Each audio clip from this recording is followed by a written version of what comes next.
Well, hello, ladies and gentlemen, and boys and girls, and welcome back to more NYChampionships, which will be held in Singapore land with 10 of the best teams you could ask for. We're in the NA Qualifier, where there is one spot for one American team to make it to that land.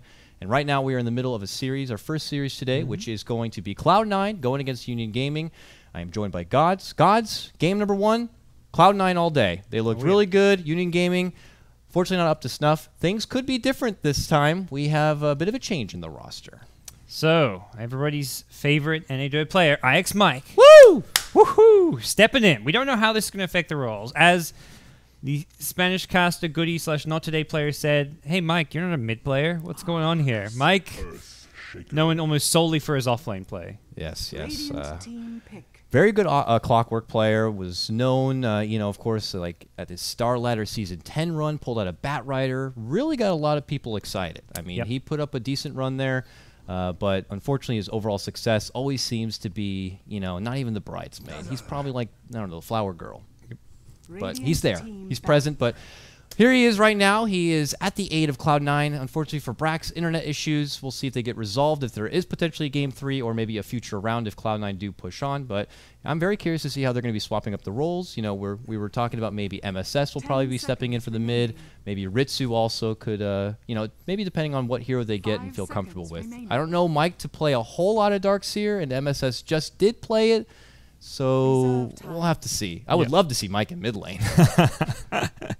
He's probably watched the last game like, oh, we can. These guys are easy. Just put me mid, boys. This will be fine. He also does play in offlane Earthshaker a lot, but with the Darkseer, it's probably just going to be Darkseer. That's right. And so for Union, they're going to get a Gyrocopter and a Dazzle combo. Yeah, Cloud9 just going straight into the exact same opening. Again, something you can theoretically look to punish a bit as far as the lanes go. You've got 2 melee heroes, but Darkseid just good in lane. Gyro, I like much better in the safe lane. You've already secured a better hero in the safe lane that can deal with a Darkseid, even with just the one support there. You can go for a 2-1-2 setup when you've got Gyrocopter. With Morphling, I think it just didn't work. And that's where I think Game 1, a lot of the problem was the draft for Union Gaming. So I'd say things looking a lot better from the get-go here with this Gyro Dazzle opener. So what has been left in the pool, and that is just so tantalizing right now to the touch here. Is it the anti-mage again? I don't know. Maybe. You're maybe a bit concerned about an offensive trailing. Gyro Dazzle +1 can always cause problems there, but that would mean you'd have to pick up a hero to 1v1 a Darkseer, which there's a few out there that can. What we could see, Loomdun, Cloud9's coach, did tell me, and actually I'm just proven wrong now, but I guess I'll finish my thought anyways, was that, with Ritsu, who is such a heavy farmer, one of his favorite and top playing heroes is an Ember, and I was saying maybe he could just take that Ember to the mid lane possibly, but now with this Storm Spirit being picked up, maybe he plays Storm Spirit as well. We'll have to see, but Storm being grabbed here, and there is still an AM out there, but with the commitment already to Gyrocopter, and unless Union Gaming want to throw Gyro mid and still pull out an AM, it looks like Cloud9 are just able to take advantage of the early committed core pick from Union Gaming. Yeah, and Union, I think, recognizing they have very little to deal with this, immediately pick up Skywrath Mage. So they have an aggressive support who can rotate round. Okay, they're going to go back to the Anti-Mage, but on the Skywrath, aggressive, can rotate round. Silence great against the Storm, can punish him a bit with rotations, but C9 just say, we're going to get the AM. No questions asked, and Union, Dragon Knight. Okay, so we saw Dragon Knight yesterday. Not very successful, unfortunately, but, he's just one of those heroes, very kind of objective-based. He's durable, he's tough. Yeah, he'll be able to, take the harassment that could come out from a Storm Spirit. I don't really expect him to do too well overall. He can certainly hold his own, bang it out, get some CS here and there. Not one to really adventure out from the lane. It's like he's going to plant his feet, push forward till he can get that tier 1. And we just may see one of those kind of games that the second that their first mech comes online, Union Gaming could really make an all-out push on trying to just take some towers down fast. Yeah, I think you're kind of spot on about them being very objective-based here. And DK, not the laning stage, you probably have a slight disadvantage against Storm, but it's a good matchup in the mid game because it's an instant lockdown stun. Like you go that Blink Dagger build, maybe that's popular now, and you've got an insta stun for either Storm or Anti-Mage if you want to gank one of those two heroes. So you've at least got options to kill these two heroes initiate. Because Skywrath, you can't just run him, get a silence off. Where's the lockdown coming from? So DK was like almost something along those lines was an essential pick for Union Gaming. that could provide them some crowd control, unless they got it from their offlaner. But I imagine they'll get an offlaner with some additional lockdown and initiation potential. They're a bit light maybe on the damage output here as well, with DK not really being a hero with a huge amount of firepower. He takes a long time to actually become a big right-click and carry. That's kind of like the ultra late game DK. We look to Cloud9 now for their final pickup, which I wager being their second support, probably more 5-position support at this point. Union Gaming wagered the Wyvern was a top priority, which is pretty good, but they want to play pretty defensive here. They still have some other options to go for, even outside the Dazzle Wyvern. Maybe a fancy Omni Knight could even pop up because of the free BKB for an anti-mage to work with, a Storm to jump in. They want to make sure they get someone who can zone the Union offlaner, so I think they'll get a range support of some kind. Witch Doctor comes to mind. Witch Doctor. Crystal Maiden's still a possibility, not as good at zoning. Bane, Shadow Demon, hell, maybe even a Silencer, pretty good. Silencer's good against a Dazzle, who typically, Silencer's really good with Storm. You ball in, and there's just like you can't do anything about the Storm during that global silence. So that's a pretty cool idea to go for something like a Silencer here. I wonder if that's on Cloud9's mind. Yeah, I do worry that outside of his big ultimate, you're working between that long cooldown, and if it doesn't seem to work out with that one big ult, then you have a Union Gaming squad who's pressuring your towers, and Silencer can't really do a whole lot about that. Not really big on clearing out creep waves, but yeah, if they feel confident enough, they have certainly huge team fight to back it up. Darkseer, Earthshaker, could always go for a reliable Rubik as well. Yes, that's actually a good. I kind of like the Rubik now that you bring it up. It's just gives you that reliable instant lockdown as well, and maybe you can steal a grave. That would be swell. It kind of depends if they feel like they need more team fight, and they will go something more team fight centric. Ancient Apparition comes out. So. I like it because obviously the common counters, you get to nerf down the pesky heal from Dazzle and Dragon Knight's passive, and very good against the push. It's pretty obvious that this is the kind of team that will probably bring themselves together, which only makes an Ice Blast that much easier. And unfortunately, they went with a committed Darkseer. We've seen a lot of those kind of lineups where it's like a Storm plus an Ancient Apparition plus a Clockwork, where normally the Clockwork would lead in, drop down the cogs, quick follow-up with the Ice Blast, and Storm Spirit's there immediately with his quick mobility to just kind of clean it up. They could still do certainly the same here. Storm Spirit finds a target, Ancient Apparition sets it up, guarantees the kill. So a little bit of everything here happening for Cloud9. They have great team fight, great picking, great mobility, and then that insurance policy of a late game AM. Yeah. And for Union now, last pick almost needs to be that kind of utility offlane type hero.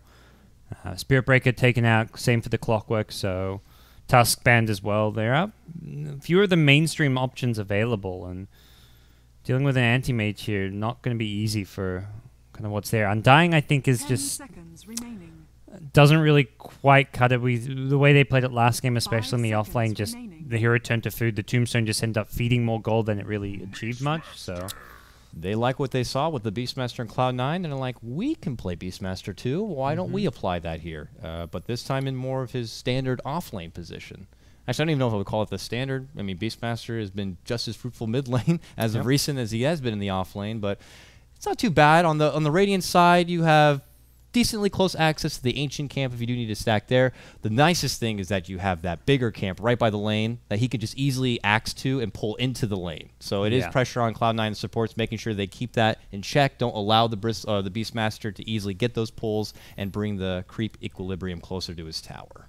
I quite like the pick, and again, more lockdown to kind of keep the AM, the Storm in place. These are the kind of picks they really needed to do with this. And we asked the question, who's playing what role? It looks like Mike will be on the Darkseer, and MSS will swap over towards mid. He's picked up Storm Spirit. So MSS, I think it was the old Mouse/Team Dog where he played mid. He played a lot of Dragon Knight. I think he played quite a bit of Storm back then. So he's probably more suited towards the mid lane than putting your standard Ix Mike there, I guess. Yeah, he's just like one of those players, one of those kids. He's been around the Dota block, and he has put on every kind of uniform you could ask for in each kind of position. So he's not afraid to just take off the offlane uniform and throw on his mid lane hat if necessary. So I'm curious to see how they'll be pulling that out. It's probably something the team itself hasn't really practiced in their scrim play. It's obviously a unfortunate situation that Brax is unable to attend game number 2, but with Mike in, they have a full roster, and we'll proceed here. So let's get started for game 2 here of this best of 3. And you got to remember, for the Nanyang NA qualifier,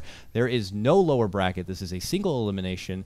If Union Gaming are to lose this game, they will be out of the Nanyang running. There is a lower bracket. There is a lower bracket? Yeah, with BO1s though. Oh. Yeah. We got some BO1 action happening. I think it's the low. We're going to go through a couple low bracket games over the next few days. So. Oh, okay. I might have just missed it on the schedule here as things go forward. My bad. Okay. So, hey, look at that. Each team gets a second chance. That means we get to witness the Void Boys once more, and we also will get to see Root Gaming, another return from them. So, that's exciting. More clowny games. 1437, leaving the Observer Ward kill for the AM. What a nice guy. That extra and gold. the Hawk money. Easy 80 gold at the start. He's got right 2 there CS. For Ritsu. He's so far ahead. That GPM is just out of control right now here for Ritsu. If only he got the bounty rune, but MSS will claim that one. He claims that one. That means that Fire on the Dragonite's going to grab the bottom one. He takes that back to the mid lane. We already acknowledged a bit the mid lane matchup here on what's going to be traded between the Storm Spirit and the Dragonite. Do you think it's more pressure on the side of Union Gaming to keep MSS in check and maybe try to get that glorious pick-off before he reaches that magical level 6? The main issue here is that you won't have the DK level 6 with the range form because MSS is likely to get more XP out of this lane, so... with the Dazzle just leeching, but I guess just secures a slightly better start for Fire, although already MSS King denies against the dual lane. Yeah, it guarantees the quick bottle here on Dragonite, which is already being ferried out for him. So he's in a good spot. We look at the top lane here. Your Beastmaster really trying to utilize that nice little early buff of having double bores, and he'll be able to just snag some quick CS. Yeah. Theban can zone him back a bit, certainly with the help of Chilling Touch, which he has not leveled up anything yet, mind you. But him alone, it's not going to be enough. Beastmaster is more than happy to kind of take on Curious Knight mid. SVG. He's got no boots. I don't think he can get it. Oh, doesn't even connect with the first punch. He would need 2. Yeah, I don't think he had any way with that. He doesn't have the move speed. Courier's actually faster than him, and as a melee hero, ambitious, but... What if he fissured to block the Courier? I was thinking that. I was like, does the Courier... Because I don't know how the Courier pathing would work. Like, let's say you don't even micro. Would it run, like, upwards if you block the path? Like... that would be kind of fun to see. And would they even be paying attention? Does it idle there like a creep would, or is it like, I gotta find the next best path? Which let's walk into the Surf Shaker. He looks friendly. Yeah, but he'll show me the way. It's like you're in the heat of the moment. You're like, if I waste this fissure, it doesn't work out. Then I have no fissure in case they make the jump. But no, I think you don't fissure there. Valiant effort from SVG. He just continues to kind of make that trend. Like, I'm gonna be all over the place. You don't know where I am. I lurk in the shadows. I am the Batman. And asking for a remake. Maybe Brax has returned. I'm not too sure, but currently it's Theban who has lagged out from the game. We were spoiled, gods. We were spoiled by TI and by ESL and all these huge events. Now we're right back to DDoS Central. To DDoS 2. I mean, remake favors Union. This start is absolutely fantastic for C9. MSS has not missed a creep in the mid lane. He's about to get 8 for 8. I mean, the Dazzle has done nothing by his presence in the mid lane. Anti-Mage got the 2 extra last hits on the Observer Ward as well as the Hawk. So, honestly, if you're Union, I think a remake favors you right now. So, we'll see, though. I'm not sure what... Admin's in there. He's like, you guys okay with this? Oh, yeah, he did. I was about to say, at first I thought he just did spectator chat. Is that serious? Oh, this is going great. Yeah. This is... Who's called Ethel? Does that say Ethel? I think Ethel's like a grandma's name. I think he's the Russian caster, maybe. Gold Ethel. That's not a very Russian caster sounding name. Let's see what's going on elsewhere. It's our boy Mikey here. He is level 2. He's got his Surge. He's got his Iron Shell. He's gonna do his thing. Go for a Soul Ring. Farm it up. No big deal. It's kind of hard to get in the lane. Skywrath is, you get in the lane with Skywrath. You're like, I hate this guy so much. I mean, look at MSS. Like, he has the easy lane against the Morphling. He's like, I'll take the Darkseid. Now he's got a Sky Jar. He's like, okay, I'm going mid now. Like, great, Mike's here. Consult lane. Classic. It wouldn't be a game, though, without a classic matchup like this and Mike. Yeah. What's happening here? Communication is ended. Is that serious? Do not troll me. I don't know if the admin's one to troll. I don't know how dank the Nanyang squad is. Well, as per admin needs to make a call, man. As per usual. So the call's on the players. We're just the casters here. I'm sitting in my booth, just waiting out now. I've seen Toby tweeting all weekend long, #JustCaster, and that's us today. Yep. Well, that's us most days. Looking for the load here. They can always get Loom done. He's their coach. He is a support player. Yep. Could sub in. We'll just keep firing through their Rolodex of players until we... I just know Loom done from, like, picking Tree and Protector all the time. He'd play team party queue and then just pick Tree and just living armor you all day long. It's great. He's great to play party queue with when he's picking Tree. He plays Feels like he plays really great support when he's in his upper bracket, but when I play with him, he's like, okay, I know I'm going to be in the trench, so I will carry. I will play PL, and I will hit creeps, and I will try to get you up there. What's happening here? Good question. Right. Well, winning about, they'll make a decision, I'm sure, soon here. But let's talk about the rest of today, Gods. Now that you gave us a bit of an inkling as far as the future schedule, and I clearly don't know, so we can get inside of that. So this is our first best of 3, ladies and gentlemen. As you can see, Cloud9 taking on Union Gaming. We're in just game number 2, but this is not the end of it today. The next series is going to be the new Team Fire going against Pain Gaming, the Brazilian squad, Gods. And you got to remember, Team Fire is Jo, as we all know, from Rave. 747, a.k.a. Susie. He is from Void Boys. He's actually very good. He plays in FPL. A lot of people have been really talking about his skills. Moo, as we all know, he's, I believe, currently ranked number 2 in top MMR in America. He's your offlane player. We got Whitebeard. We all know who Whitebeard is. You know, formerly Sna, Fire, etc. And then, of course, the one and only Captain Fluff. And Blitz as a sub. Do we get to see Blitz Dota today? If there's... If someone this gets happens, DDoS. I'm just I was about to say, like, that's as a sub. I feel like that's one of your key roles. Like, a teammate gets DDoS, so you need to stand. Like, this is where C9 should need a 6 or. I guess, like you say, Loomdun's more their coach, maybe less so. I mean, in emergencies, I imagine he's more than capable of playing. But there's maybe play like here they pull an Ike's Mike. But all right, everyone's saying go. Yeah, it looks like maybe we'll go a remake, and MSS says we might need to use another stand-in. Unfortunately. For the matchup later, Fire, they're going against Pain Gaming. For anyone who's been around watching the NA Dota for quite a while, Pain Gaming, some of these players formerly from CNB Esports, which they were made from the old Swag Tiger squad. Swag Tiger, they kind of made a name for themselves in their MLG Columbus run. Kind of the same sense how, what was it, Swag Boys? No, what was it? What was the other Swag team? With Rio Boris and Pretty Boy Swag. Pretty Boy Swag. Yeah. I just remember that was the season of Swag, if you will. Okay. Swag and Tiger, and are we remaking here? What's actually no almost router reset? I gotta unplug it and plug it back in. I'll blow the dust off. That will make it work. It's the old N64 trick. Exactly. What can go wrong here? All right, we'll continue to wait. So, what do you think about that matchup? Fire going against Pain. Obviously, a lot of people have Fire. I rate Pain quite highly. I feel like that's, to me, I would almost say 50-50. Just I think Pain a bit more stable. They're not quite as much a new team. I think they're a bit more underrated, but like these players, C4T, Tavo, 40R, these guys have been like together and playing in this squad for some time, and they've always had at least like consistent results. So we see a lot of these Southern American teams, and we always see like sparks. Just like nice sparks of talent, and where they just really showcase their skill, and you're like, oh my goodness, they can actually really take it far.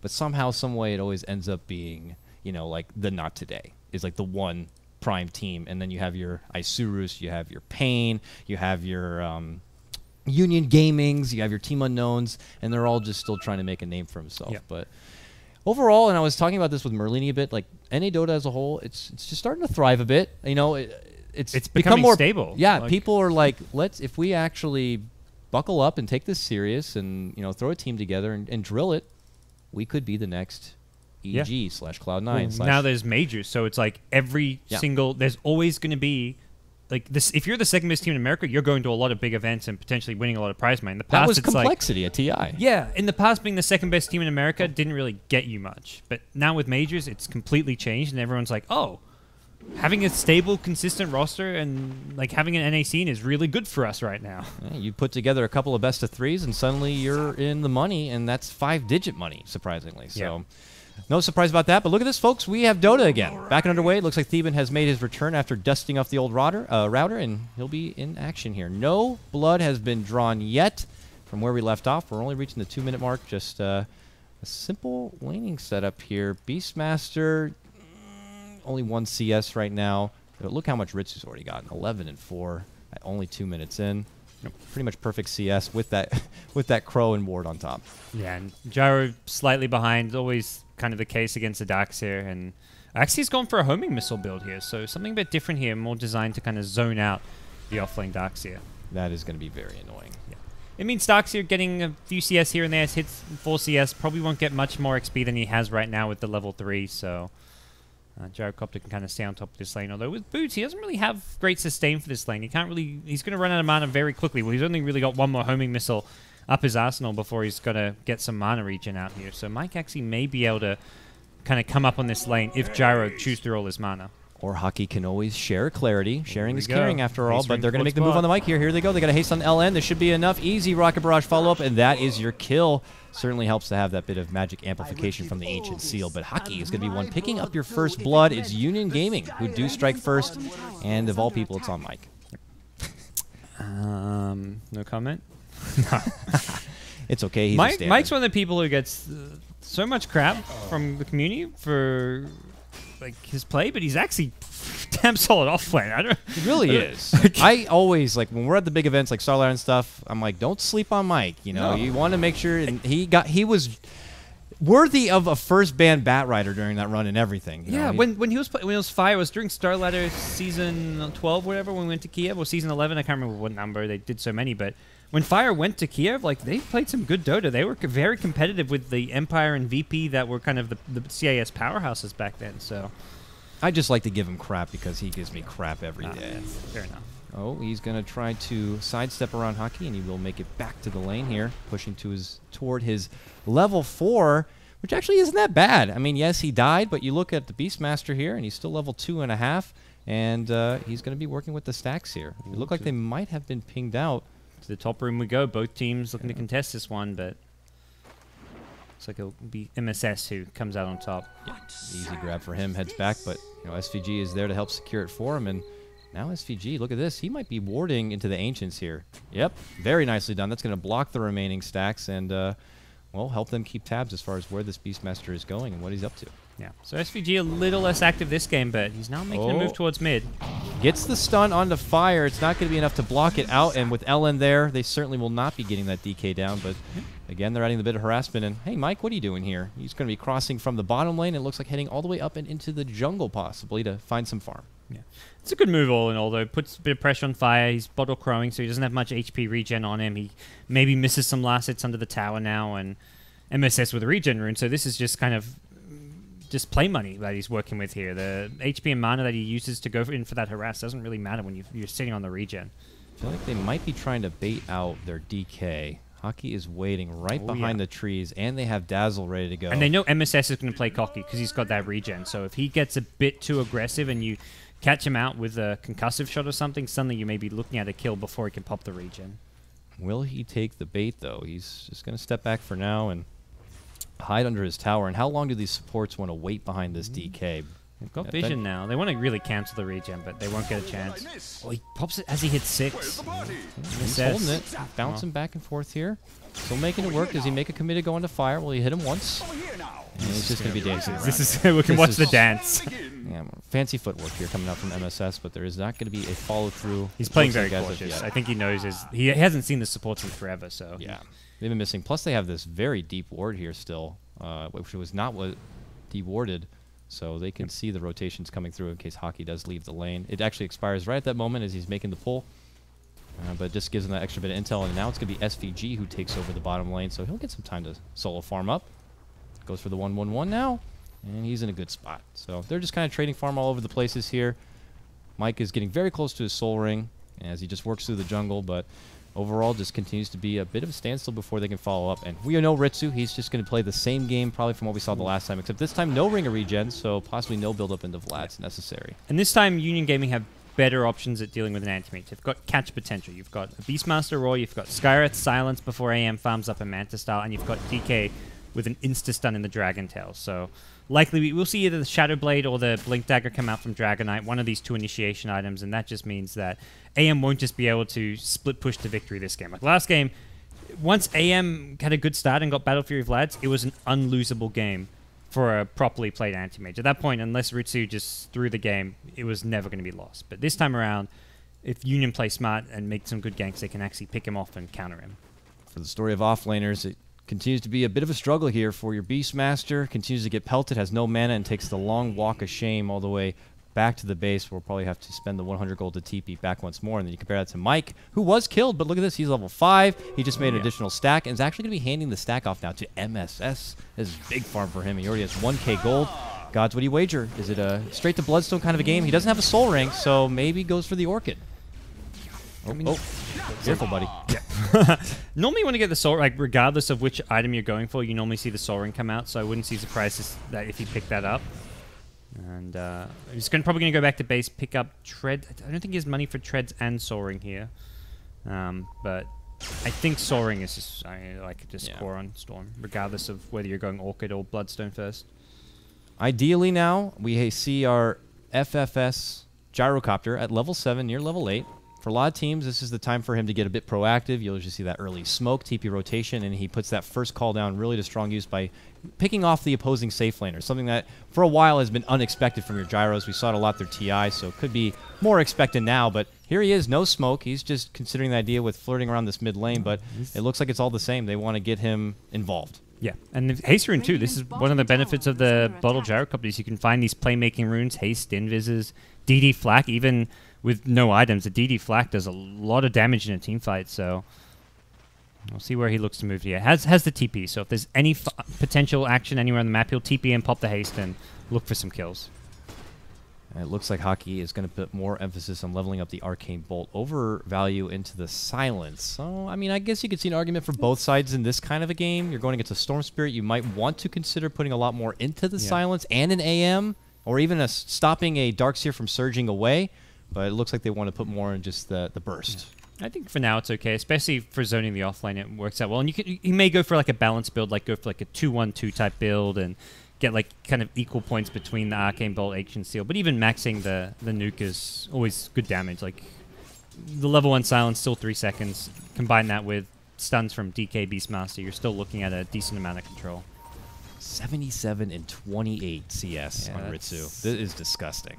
That is just problem. An AM dream right now. So he's got his Perseverance, no surprise. He's going to make a good quota on that first Battle Fury, it looks like.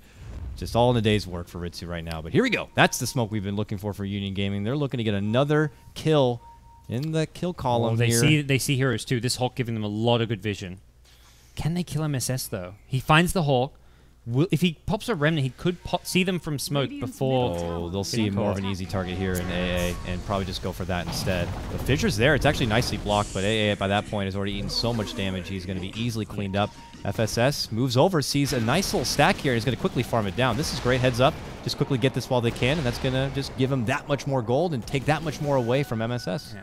Just a double stack, though. If they got there when there was like the quad stack that was there earlier that the Storm farmed, it would have been huge, but that's like kind of the that's not the ideal kind of result for the smoke gank. Just getting the support kill and a double stack of the big camp is not really that crippling for C9 the entire time. It doesn't hurt the AM one bit whatsoever. It slowed down the Storm. AM is still not being dealt with. His Battle Fury timing still looking very scary right now, and the Storm is still in a good place. He's got more CS than the DK by a big margin. He's the #2 hero on net worth, so I think ultimately that smoke gank was maybe about an equal trade between the two teams.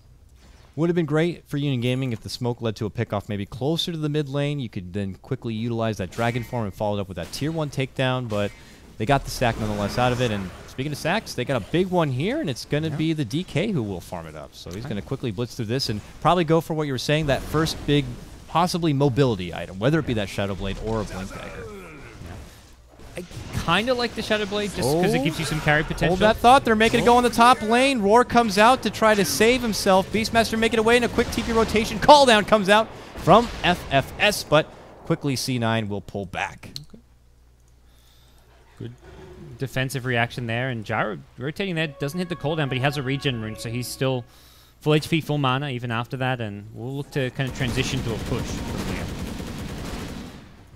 They're there for now. It's just SVG lays out the early fissure for the rest of his squad. They quickly take the opportunity to farm right through the jungle here. Ritsu now has the Claymore. Look at his finish out of Broadsword. He's about 700 gold away from that. He will be welcomed with another pause. This time it does come out from the side of UG. Yep.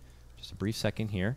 How is 1437 doing? You know, he's actually doing well. He's level 6, which is great. I mean, he's in that hard 5 position this game. Actually, I guess it'd be a bit of a toss-up between him and SVG. But, you know, more importantly, it's just to hear you want to get levels on. The dream is you're able to throw together a Midas, then you can accelerate that XP that much further, get to that level 11 Ice Blast, and, you know, eventually make it to that glorious Agnum Scepter if possible.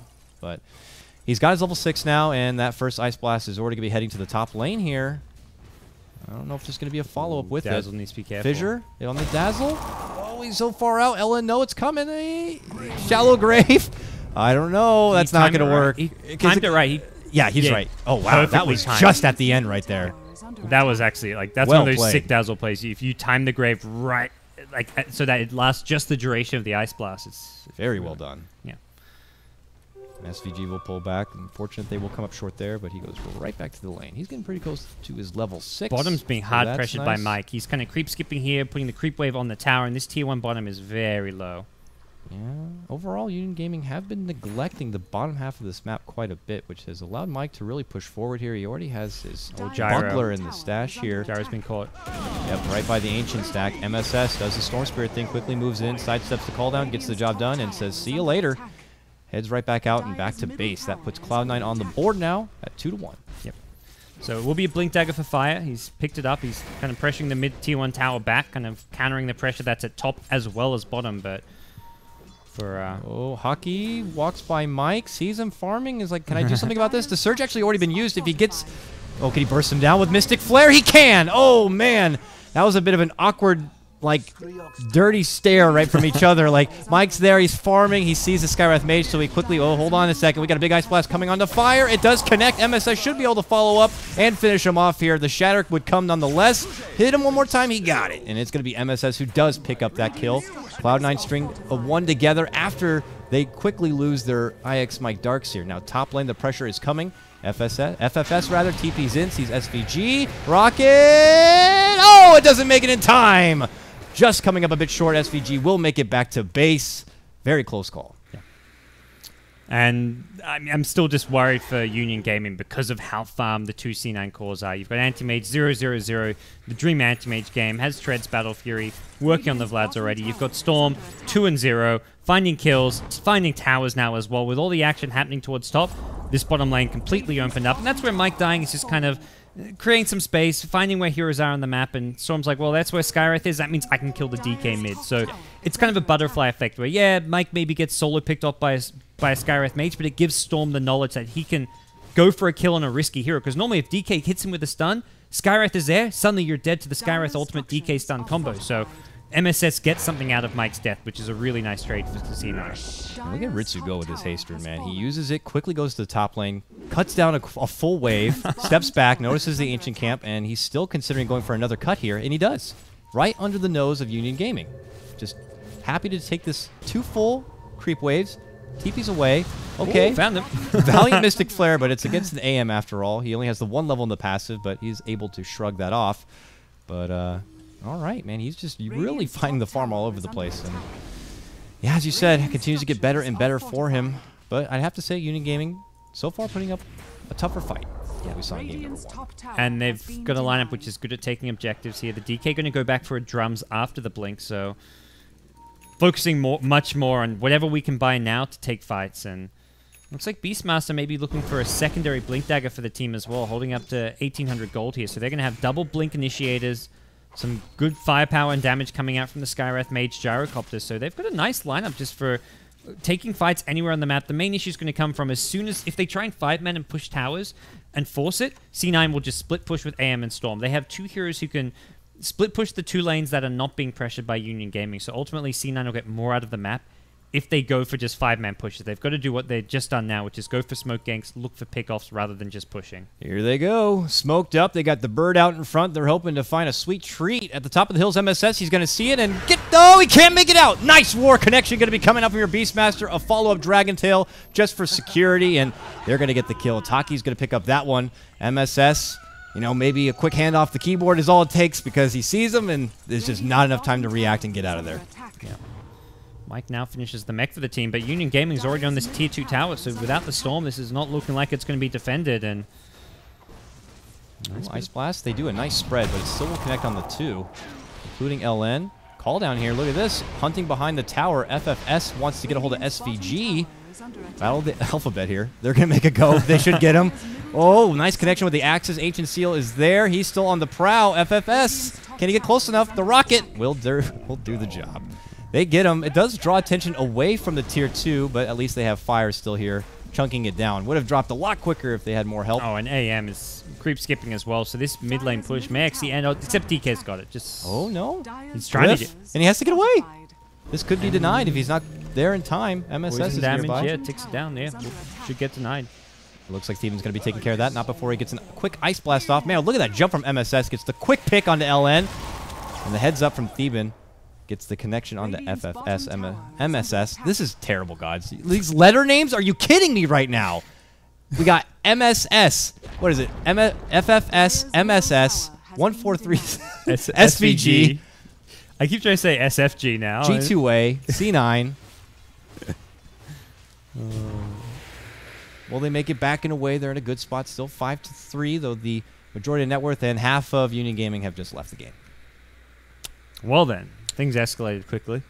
Well, the old that's the you're gonna DDoS us, we're gonna DDoS you.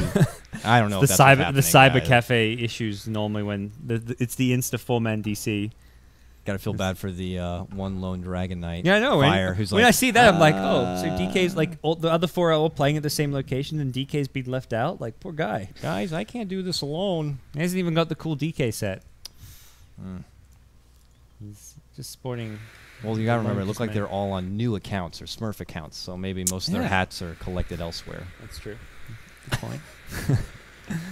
But how do we feel though overall with where this game spectrum has gone? I mean, you can't help but obviously say that Ritsu's AM is just doing whatever the hell he wants. I like the level current 14, and it's just crazy.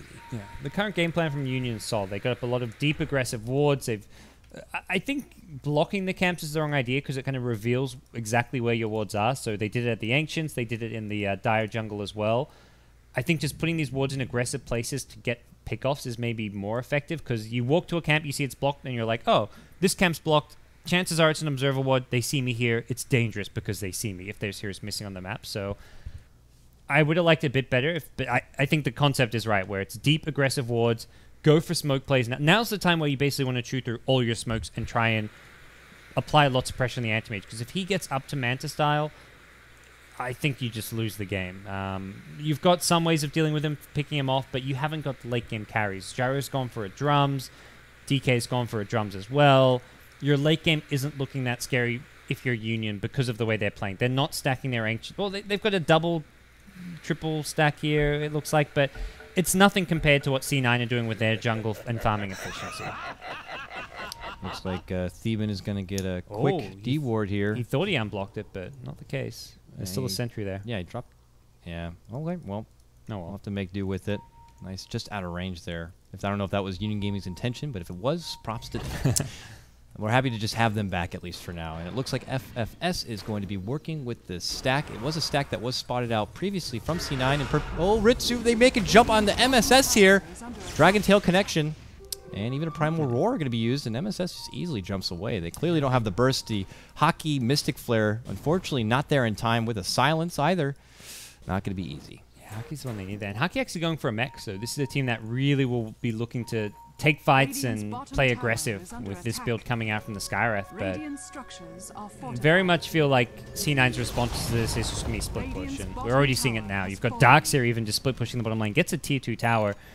It's C9 just matching Union tower for tower for the most part, and as far as farm goes, they are surpassing Union Gaming. I just don't see them able to stop this Ritsu AM at any point. Yeah. Like, he finds it. He finds the Ancients too. Yeah, he went back in for it. There's a quick jump in Dragon Tail. I may have caster cursed Ritsu here if not careful. Oh, Hockey again not gonna be able to make it, but he actually makes a convenient jump onto LN, who's like, oh god! Quick self-shallow grave, and Ritsu is out of there. It's just a slippery little bugger. Unfortunately, it just seems like, Hockey, he's got to be Velcroed to some of these cores, unfortunately. And, you can't really blame him. It's quite easy for someone like this Dragon Knight to make that quick blink jump, or even the Beastmaster. And unfortunately, Skywrath Mage doesn't have that kind of utility to be able to quickly be mobile into the fight. But it's just, unfortunately, multiple times where they're just coming up a bit short. Yeah. It's not entirely... You can't really say it's on the Skywrath, like you say, because he doesn't have that mobility, so... Anti-Mage just... When you play this well and you kind of keep tabs of exactly where heroes are on the map, which Dire Vision's pretty good, at least in the Radiant jungle for now. Ritsu can have a good time kind of being aggressive on the map. He sees Skywrath bottom now, and he's probably thinking, okay, Beastmaster, DK, these two heroes can't actually kill me by themselves, so no Skywrath here means I'm probably pretty safe. Looks like Theban got his Midas. The Golden Glove on the Golden Doom is going to be heading out his way, and at least for me personally, and this is my low standards, if I'm getting a Midas before 20 minutes, I'm good. That makes, I'm happy. So now he'll be able to quickly farm up. That means a big boost in the XP. Just quickly uses it on the creep to, max efficiency on time, I suppose. But now he can get to that level 2 Ice Blast that much faster, and of course to that Agni Scepter. Ritsu's going to be spotted. They quickly blink, but he's already blinked on the way out. And was the Dragon Form used? It was. Yep. So they got to be like, okay, let's go bottom. Let's go to the tier 1. We got to use this Dragon Form while we can. And they're going to lose mid, though. That's the thing. Is if they show 5-man anywhere on the map, Ritsu will immediately blink towards top, blink towards mid. So I don't know. They can't really just 5-man push this bottom lane. They can maybe push it with like 2 heroes, 3 heroes, but the heroes that can push it are also the heroes that are needed to defend. You can't defend these side lanes with like a solo Dazzle, for example, or a solo Skywrath. AM will just blink on them and go for kills. So this is a really tough spot for Union Gaming to be in because they can't just go for tower pushes as they'd like to. With the way Ritsu is playing, he's playing... this is really good anti-mage play. He's not just farming. He's farming like aggressively. He's applying so much pressure on the map with where he's kind of blinking, he's creep skipping. Yeah, he's actually... The fact you have to deal with him, like you see an anti-mage farming, but if he's just AFK farming, you're like, well, he's not annoying us, he's not pressuring us, we can at least take towers, so we're getting a trade.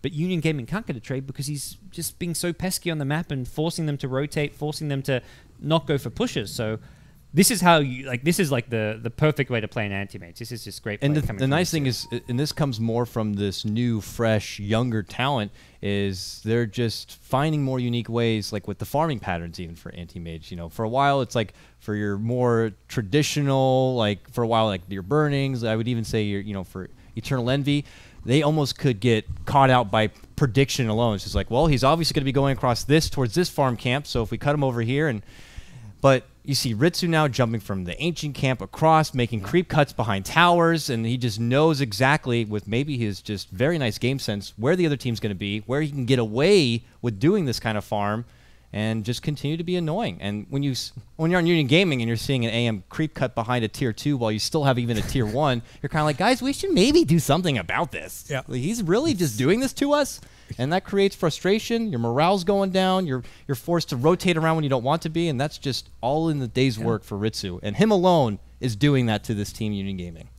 Yeah, that's where AA gets a good timing on the Midas because you've got all this room just to farm your creep camps, farm your jungle. Storm's getting a lot of space here. He did die the one time to a smoke gank, but that's kind of one of those things where a Union Gaming smoke gank here or there, if it just finds a pick-off and doesn't lead to objectives, is ultimately okay for C9. Even if it's like an anti-mage death here or there, they're the ones applying pressure, and Union Gaming ultimately don't have the space to ever go for any kind of a pressure play of their own. We haven't seen it since that tier 2 mid push, which came off of the Storm pick. So they need to, I'd say, just go for another smoke gank and look for more of what kind of led them to get that tier 2 mid tower. So as they come bottom, it still looks like they want to see if they can get some pressure on this tier 1 while they have some time left, like half of their dragon form left to work with. Unfortunately for them, it's still not going to be in good time for Skywrath Mage's mech. He's about 200 gold short from having that extra, bit of sustain for when they do want to come together and make pushes happen. We already know what the repercussions could be if they do 5-man and what Cloud9 would be able to get done, but they're just feeling like we at least need to remove these tier 1s and these access points, and maybe options for a future Roche could even come into play. We'll have to see. But also, this DK Shadow Amulet, and he already has a blink. So he's going with the Shadow Blade buildup, it looks like, or possibly even into the new... Glimmer Cave? No. The Silver upgrade Edge. Shadow. Yeah, Silver Edge. Oh, yeah, that's a great item against the AM, of course. So. Yeah, so I don't know if the priority is being able to get the jump, because if you're able to Shadow Blade in, so if you're even with a sentry down, I can't remember where I saw this in a video recently, but if you're able to Shadow Blade in, even with a sentry down, you can still get a quick enough jump, especially with a hero like Dragon Knight who has a Dragon Tail on like a side farming AM. Yep. You might just need that much more of a surprise attack just to even get a hold of them. Getting both items in tandem is, it's often really strong. You can blink in and then use the Shadow Blade within the fight to escape. Like you say, even when they have sentries and stuff, it gives you the extra movement speed burst, and it forces a lot of sentries out on the dire side, so it's going to hurt the economy of C9. Well, we'll see what they do. This is where Ritsu really needs to be split pushing at the top or mid lane. He sees the push coming bottom.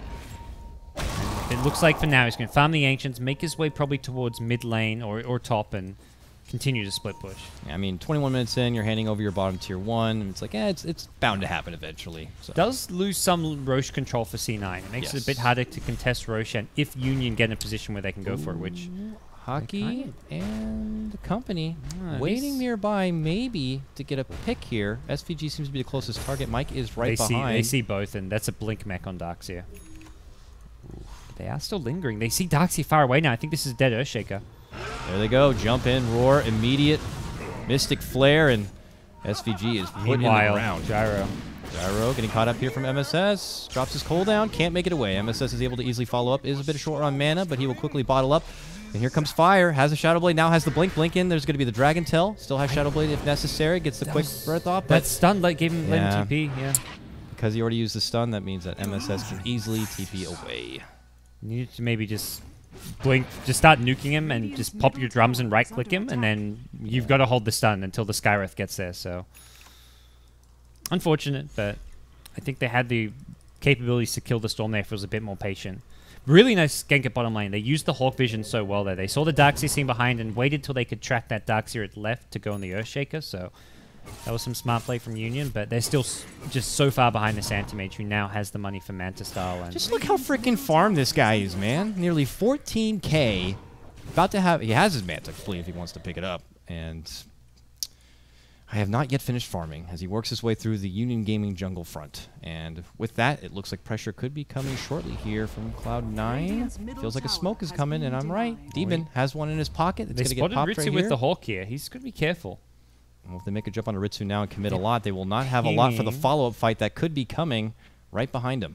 Ooh. They saw him now. He blinks north. Oh, this is the back end of a Shadow Blade. There's a blink in. There's a Dragon Tail, and quickly C9 are going to come to respond. There goes the Ice Blast to jump in from MSS. They're going to get the pull on the fire, and they're going to get the kill. Now they're going to go for more. Hockey's going to get grabbed there after. A quick 1-2 punch coming out from Cloud9. Yeah, they didn't have the damage for that. It's one of those things where it's like, oh, I saw where he blinked. I can stun him. Let's do it. But no one else could do anything. There was just no follow-up to the DK stun. Beastmaster wasn't there for a roar. And even if Beastmaster's there for a roar, again, the damage onto the Anti-Mage, where does it come from? A gyro right-click is not going to do too much. Has drums Yasha, so at least he's starting to right-click a bit, but this AM is near unkillable now that he's level 18 with max spell shield. He just shrugs off all the nuke damage coming out from stuff like Skywrath and Gyrocopter. Maybe preemptive weave and hope his armor is like all the way down by that point, and you can move in and have everyone close enough to get enough burst, but those kind of situations don't. By the way, look at this from AM, not completing the Manta Style. He's going to go Lincoln's instead. Oh, this is very really doesn't like the Primal unconventional. Roar. Yeah, Roar and the DK stun. Like a DK blink initiating, nothing to cancel it. A Beastmaster blink roaring, nothing to cancel it as well. So that's two heroes with blink stun initiations that cannot cancel the Lincolns. Yeah, I guess ideal. It's like, oh, maybe our Shadow Priest will get him with the poison touch. That doesn't work in actuality. You shouldn't be that close. Yeah, be in there if Dazzle's in front, he's dying. He's getting. That's like Dazzle has to be so far back. Also, he doesn't have poison touch, but no, even if he has it, it's just same for the Skywrath. Skywrath can't be at the front throwing arcane bolts. It's just a death unless you have a death wish. Homing missile also does not proc Lincolns until it hits. Oh, MSS has found a sweet little treat, and little LN is going to get a quick and easy pick. LN's like, well, there's a ward here, that's for sure, and there certainly is right in the middle of the lane. MSS sees the opportunity, calculates the mana jump, and gets the job done. You know, the thing with the Manta is it doesn't help you against a Blink Roar or a Blink DK stun. So this Lincoln's makes him practically invulnerable because they have nothing to break it with. At least nothing practical to break it with. Unless they're going to throw DK stun and Roar and use one to break Lincoln's and the other to stun him right after. And at that point, you've haven't really got a way of still properly killing him. I think this is a smart choice for Mitsu with his playstyle. I think if you're playing the more defensive farm playstyle, you go for the Manta style, or if you're fighting with your team, you go Manta style. But considering he's always off alone solo split pushing, Lincoln's for now is a better item than the Manta style. I mean, he's just, if he wants to get the Manta style, he'll have it here very soon. Yeah. Just the way he just farms so fast. I think it's just, well, I'm just going to get my 6 slots and then we're going to end the game. While MSS is already getting ready to go on his own tangent at this point, the mid-game. He's happy to build up the charges here on his Bloodstone. Already up to 13 now, has the gem on hand. And was that a taken gem? It certainly, no, it was just handed over from Teban. So he's going to go on a quick dewarding spree, as you see here at the top lane. putting Union Gaming now in the dark, in a very uncomfortable spot. There's only going to be so many places now they can reach out and find bits of farm, and those few places are certainly not going to be going to the supports, who could end up being starved. Yeah, so I mean, C9 not in a big rush by any means. They've got Aegis though, so I think they probably feel like they're in the favorable position to take any kind of a fight they want. They smoke up, they head towards bottom. Outside of Ritsu, who's like, I'm going to blink towards mid and top. Like, I'm just going to go do my own thing. And oh, MSS, here he comes. Ice Blast will hit, and that means the pull's going to be there shortly after with the Orchid, and he got the Grave. That's going to be a save. Here comes the follow-up Dragon Tail. MSS in a little bit of trouble here, but here comes help in the form of T-Bin, SVG, and company. They're going to quickly run on in. They're going to get the blink and catch with the fissure. Fire will go down. Makes it 2 all day for Cloud9. The rest of Union Gaming, oh my god, get back in the base. It's not safe here. MSS is going to make the committed jump, and now Ritsu shows up, gets off the Mana Void, and eventually will chomp him on down. Beastmaster seems to be next. 4 down all day. Only a lone Dazzle here surviving, and unfortunately he's going to have to just watch his base begin to crumble right before him, because that's a tier 3 and probably the racks to follow, because we have 30 seconds before anyone from Union Gaming is going to show up. We might even see the Tau get thrown in here soon. Yeah. Another just flawless anti-mage performance from Ritsu. Not a single death to his name, and I mean, across the board, it was a good showing from C9. Even with the stand-in, it didn't really seem to affect him at all. MSS felt very comfortable in the mid lane, and well, he's not done. He's diving the well. He's going for more kills. So, his Storm Spirit is... yeah, he's just killing people. Nothing really to see there. Just, you know, finally that Dazzle just please out. let's not show the viewers. This is not friendly stuff. Yeah, we got to keep this PG over here. So... really, Cloud9, though, I got to say, and maybe this is credit, maybe Root Gaming are a better team, but the performance here from Cloud9 has been a lot more convincing than what Digital Chaos had yesterday. It's one of those things where I feel like that title of second best in NA is going to be tightly contested between a few teams. Yes. C9 is definitely one of them. Digital Chaos, I'd say, is definitely up there. There's teams like the new Mason stack as well. Mason stack, yes. And then you've got, of course, Fire. the old Fire, and I would say the old Not Today boys who are now Sector V. Those guys are always up there. They've made it to the last 2 summits, so... that's not a team you can ever count out. So yeah, their games were a bit clowny yesterday, but of course there was stand-ins. You'd hope that with a big qualifier like this, it's a lot of money. You got to remember, it's a $200,000 prize pool, not including the percentage share from the crowdfunding. It's a lot of money, so these qualifiers are no joke. There's only 1 spot for it. You make your way through, what, 3 best of 3s or so, and you are almost guaranteed a spot at the LAN. Almost looks like a paradise in itself. Though won't end up like one. Yeah, we don't. Whatever you do not promote your lands as a paradise anymore. That will, you know, you'd think promoting an event you're running as a paradise would be a good thing, but that word has been ruined for the esports community. Okay, here we go. Union Gaming, persistent. They want to hold on. They want to see if they can find any sort of cheeky jump play here. A quick fight in their honor. Like a 4-0 stomp or something could certainly boost their net worth, but oh my god, they're going to need a lot of boosting. It's 25k right now for Cloud9, 30k of XP. I think it's just really C9 waiting to just kind of put a lid on it. Yeah, Storm has 2 lives, pretty much an instant respawn if he wants to, with 19 Bloodstone charges.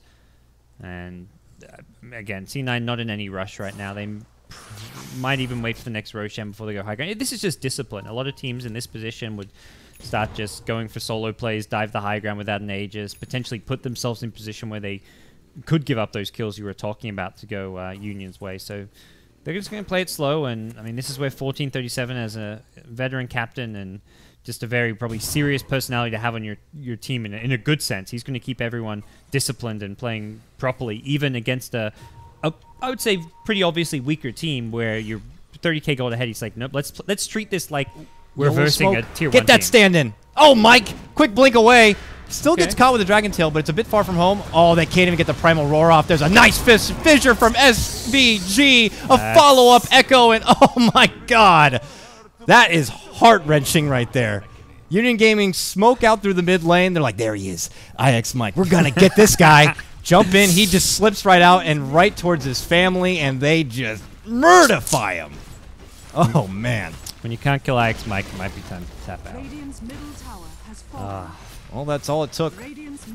The straw that broke the camel's back for Cloud9 to just go, okay, let's finish it off. Yep. Jump right down mid lane, clear out the next set of racks. 1 remain here, and Union Gaming are wondering what the hell actually happened. Good game, well played will be called, and that means Cloud9 will sweep this series 2-0 and move on to the next round to await the winner of our next upcoming series, which is going to be Team Fire going against Pain Gaming.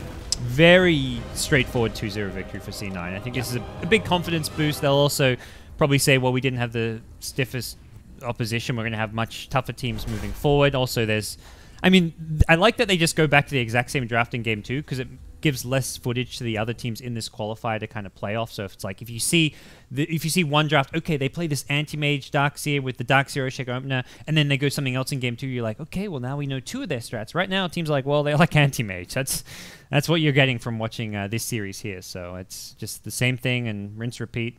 I think they'll have other strats up their sleeves. It's 1437 the ex-secret coach we're talking about. So yeah, we just don't know what to expect from a lot of these teams. Even when I'm trying to research, you don't know. I mean, I have it hard to figure out what role they're going to be stuck playing in, and then you have to base it upon that, what heroes they're comfortable with. I get little inklings here, like, oh, Ritsu, heavy farm player, look for his, AM, Ember, PL. We got to see a lot of his AM today, so it's probably something teams are going to acknowledge in the future, especially the teams that are already still in this particular tournament. And it's just a nice learning experience to see where they're going to be going with their gameplay. So I'm looking forward to like the C9 versus like the teams you're talking about, be it like teams like Fire, teams like Digital Chaos, Sector V. Like these are going to be some really tight contested matches. Yeah, I think round 2 is where we're going to really see some of these teams shine. So I'm getting excited about it, and you guys should too. So coming up next, we have more Dota. It's going to be another best of 3. Team Fire going to be going against Pain Gaming. Should be a good one. The former Swag and Tiger squad. That'll be coming up in a few moments' time. We'll get that time for you here in just a moment. But with that said, please stick around. I'm Coddle Guy. That's Gods. We're beyond the summit, and we'll see you soon.